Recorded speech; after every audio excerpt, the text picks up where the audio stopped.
नमस्ते। आशा की बैठकी में आप सभी का स्वागत है। दोस्तों, आज मैं एक ओजस्वी और सशक्त कथाकारा इंदिरा दांगी द्वारा लिखी एक कहानी सुना रही हूँ। यह कहानी स्त्री ताकत की एक बेहतरीन उदाहरण है। कहानी का नाम है बकरी। तो अब सुनिए कहानी। वाल्मी पहाड़ी पर पहुंचकर अनीता ने अपनी बकरी चरने छोड़ दी और खुद पत्थरों के टीले पर एक बड़े पत्थर की ओट में आ बैठी। ठंड बहुत है, रात में ओले गिरे थे। सुबह से जानलेवा सर्द हवाएं चल रही है। अनीता के पास गर्म शॉल कहाँ? रात में जो चादर बिछाकर सोती है, सुबह वही ओढ़ आती है। चादर के भीतर उसने 2 फटी शर्टें पहन रखी है, जो पड़ोस में रहने वाले उसके किसान भाइयों की है। माँ जब तब इतनी ही मदद कर पाती है अपनी विधवा अनाथ बेटी की। वो आसपास देखती है। झाड़ियों टहनियों से लेकर घास तक भीगा हुआ। आग नहीं जलाई जा सकती। दूर सिंदूरी बल्ब से रोशन सूरज की ओर वो देखती है, जैसे देखने भर से कुछ गर्माहट मिल जाएगी उसकी ठंडाती पसलियों को। उगते सूरज की दिशा को जाती सड़क पर स्कूल यूनिफॉर्म में जाती अपने 7 बरस की बेटी को अनीता आवाज़ देती है, डिब्बा में रोटी रख ली थी? डिब्बा नहीं अम्मा, टिफ़िन। अरे वही, रास्ते में मडिया देव को प्रणाम करना नहीं भूलना। बेटी आगे बढ़ जाती है। अनीता हर दिन वाले चिंतित चेहरे के साथ फिर उन्हीं ठंडी वस्त्रों पर लौट आती है। पत्थर भी कितना ठंडा है, वह सोचती है। ज़माना कितना ख़राब है लड़कियों के लिए। वह सूने रास्ते को देखकर सहम जाती है, लेकिन ज़माना तो हमेशा ही ख़राब रहा है लड़कियों के लिए। फिर वो सोचती है और अपने आप से कहती है, अम्मा ने पहाड़ से नीचे गांव के स्कूल का कभी मुझे मुंह न देखने दिया। आज 4 अक्षर जानती होती तो किराने की दुकान ही डाल लेती, नहीं तो फेरी लगा लगा के कुछ बेचा करती। लेकिन सब रोजगारों में तो विद्या लगती है, और विद्या तो स्कूल जा ही आती है। क्या बड़बड़ा रही हो अकेली? जमुनिया ने अपनी 3 बकरियां उसकी बकरी के पास छोड़ दी हैं। अपने दोनों हाथ एक दूसरे से घिसती उसके पास आ बैठती है। ठंड बहुत है। अपने फटे हुए शॉल से आधा चेहरा ढाँप लिया उसने। कुछ दिन चढ़े तो हवा सूखे, तब आग जला लेंगे। अनीता कुछ गीली टहनियाँ बटोर कर पत्थरों पर रख लेती है। जो ना सूखी हवा तो भी तो दिन काटना ही है, जैसे सहन हो। जमुनिया पत्थरों पर बैठी है, बकरियों की ओर देख रही है। उसकी 3 बकरियों के साथ अनीता की उन्नत नस्ल की बकरी बरबरी बकरी चर रही है। बकरी गाभिन है। पूनम तक तुम्हारी बकरी ब्याह जाएगी? उम्मीद तो है, मडिया देव रक्षा करें। अनीता हाथ जोड़ लेती है।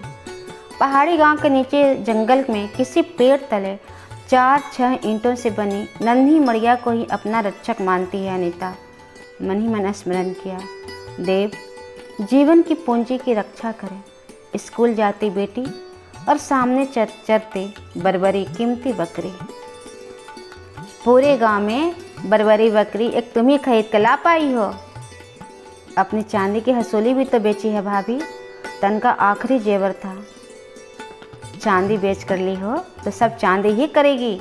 देखना तुम्हारे घर में साल भर में देखना, माँ बेटी के तन पे भले कपड़े होंगे और घर में आटा दाल होगा। माँ बेटी सुख से खाओगी। जमुनिया भाभी कितना शुभ शुभ बोलती हैं। तभी तो अनीता अपना मन बांटती है एक उन्हीं से। इससे जो बकरे होंगे भोपाल की मंडी में बेचूंगी ईद पर, फिर मेढ़ा पालूंगी। बस ये बरस कैसे भी कट जाए हम माँ बेटी का। तुम्हारे भाइयों ने बहुत बुरा किया तुम्हारे साथ। दोनों मिलकर 10 बीघा के खातेदार हैं, सो खेत भी पुरखों के, लेकिन बीघा भर भी जमीन ना दी घर की अनाथ विधवा बेटी को। और कैसे तो तुम्हारी माँ है, अपने ही कोख जाई की दुश्मन। नहीं भाभी, अम्मा ने इतना तो किया है कि उनके घर के पास मुझे झोपड़ी डालने दी है। कभी भाभीयों से छुप छुपा कर झोली भर अनाज, नहीं तो कभी 2 मुट्ठी शक्कर ही दे जाती है। मैं तो मना करती हूँ। बेचारी राड बुढ़िया करे भी तो क्या, उसे तो अपनी ही रोटियों के लाले हैं, 2 बहुओं की मालिकी में। आदमी के जीते जी तक ही औरत हाथी के ओहदे पर सवार रहती है।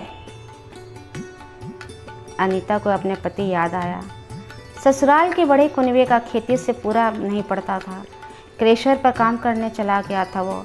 पत्थरों का काम करते करते 3-4 सालों में ही उसकी सांसों में इतना पत्थर पहुंच गया कि फेफड़े खराब हो गए।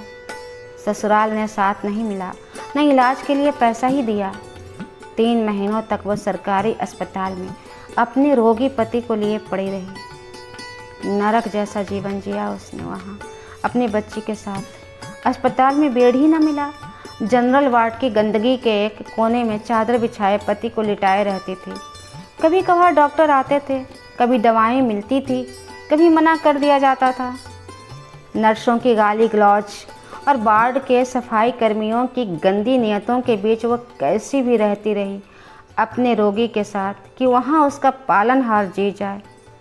पर हे मड़िया देव, उसकी मौत तो जीवन की सबसे अभागी स्मृति है।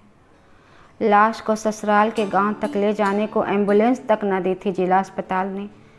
कंधे पर पति की लाश उठाए, बेटी की कलाई थामे पूरे 15 किलोमीटर पैदल चलकर ससुराल पहुंची थी अकेली अनीता। और पति की 13वीं के दिन ही लात मारकर देहरी से बाहर कर दी गई माँ बेटी। रात जने की क्या हिस्सा जायदाद में।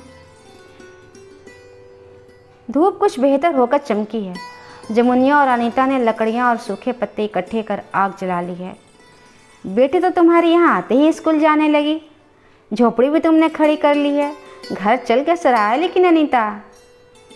एक पीतल का लोटा था, वजनदार था, और एक जोड़ी छोटी पायल थी गांठ में। एक थाली भी थी कांसे की। सब बेच दिया। परसों और आटा और चावल ले आई नीचे हाट से। अभी 2-3 रोज हमारी बेटी दोनों वक्त खा लेंगी, तब तक मेरी मजूरी भी मिल जाएगी। क्यों भाभी? कौन सी मजूरी? काय मजाक करती हो भाभी? हमने तुमने साथ ही तो पंचायत के लिए नाली खुदाई में मजूरी की थी। तुम अपनी मजूरी ले आई? मैं तो कल गई थी तो सरपंच साहब कहने लगे अभी सरकार के पास रुपया ख़त्म हो गया है, 2-3 दिन के बाद पैसा आएगा तब आना। लगता है मुँह अंधेरे ही तुम बकरी चराने चली आई हो। अरे गांव में तो उजाला होते ही शोर हो गया।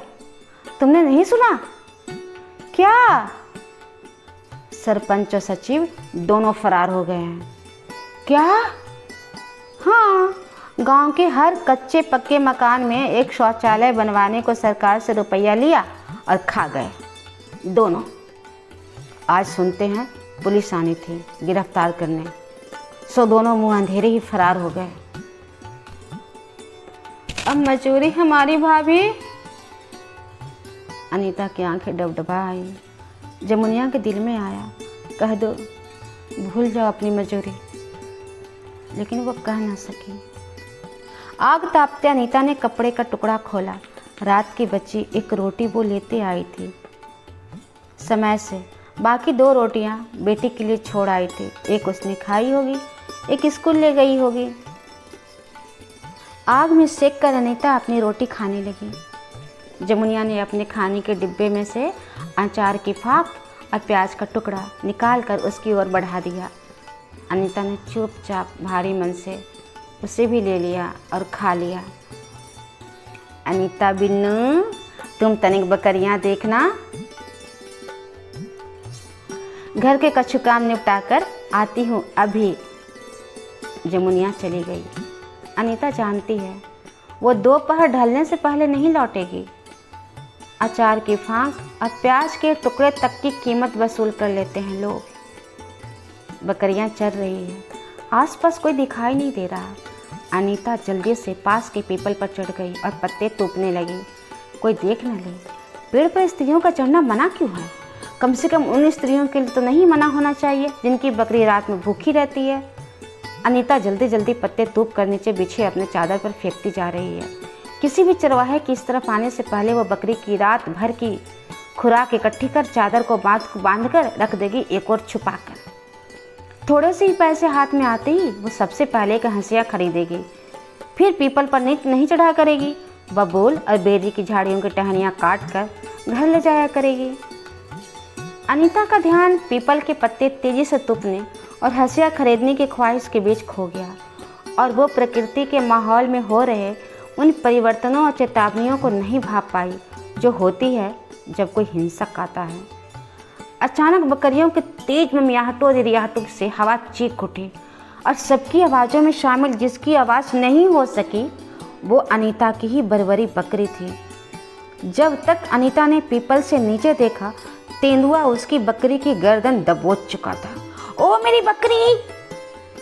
ऊंचे पीपल से कूदकर आधे पल में जमीन पर आ गई अनीता। तेंदुआ को उसने कमर से पकड़ा और अपनी पूरी ताकत से खींचकर एक और फेंक दिया। जानवर पत्थरों पर जा गिरा। अनीता ने बकरी को गले लगा लिया। नहीं, घाव गहरे नहीं, बच जाएगी। वो घाव देख ही रही थी कि दौड़ कर आया तेंदुआ और उसकी बकरी का पिछला हिस्सा अपनी पंजों में दबोच लिया। बकरी के गर्भस्थ बच्चों तक पहुंचा हत्यारे के पंजों का दबाव और बकरी जान छोड़ती आवाज में चीखी, ए नाहर! अनीता ने नाहर की गर्दन दबोच ली एक बांह से और दूसरे हाथ से उसे फिर से परे धकेल दिया। बकरी भागने की कोशिश में गिर पड़ी।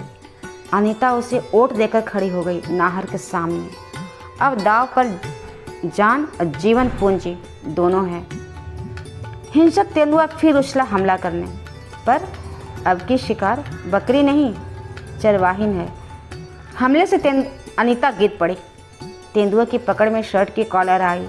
दो शर्टों के परतों में उसका नाखून अब दांत ठीक से जम नहीं पाए और अनीता ने फिर उसे एक और फेंक दिया। तेंदुए के मुंह में शर्ट के फटे हिस्से हैं। शिकार की गर्दन अब एकदम खुल गई है दांत गपाने के लिए। अनीता ने एक मोटा पत्थर दे मारा है जो इन जबड़े पर लगा तेंदुए के, लेकिन वो गिरा नहीं। न वो गिरा न उसकी नज़र हटी और जानवर अनीता पर निर्णायक हमला करता है। उसकी गर्दन पर दांत पंजे गड़ाने की कोशिश कर रहा है पशु, जबकि वो अपनी पूरी ताकत से उसके मुंह पर मुक्के मार रही है। कहीं दूर स्कूल में उसकी बेटी पढ़ रही है, जिसकी दुनिया में सिवाय अनीता के कोई नहीं है। 2, 4, 6, 7वें 8वें गुस्से की ताकत से तेंदुआ एक और गिर पड़ा। जानवर के मुंह से भल भल खून बह रहा है और इससे पहले कि शिकारी संभलता, शिकार संभल गई। तापने के लिए जलाई अलाव में से एक जलती टहनी अनीता ने झपट कर उठा ली है। दूर, बहुत दूर दूसरे चरवाहे दौड़ते हुए इसी ओर चले आ रहे हैं। घायल बकरी लड़खड़ा कर खड़ी हो गई है। लहलुहान तेंदुआ जंगल की ओर भाग रहा है और हाथ में जलती टहनी ली अनीता उसके पीछे दौड़ती चली जा रही है। इतिश्री। मुझे पूरी उम्मीद है आप सबों को यह कहानी बेहद पसंद आई होगी। ऐसी ही उम्दा कहानियों को सुनने के लिए कृपया इस चैनल को सब्सक्राइब करें और कहानी में क्या अच्छा लगा आपको कमेंट करके ज़रूर बताएं। लाइक करें और अधिक से अधिक शेयर करें। धन्यवाद।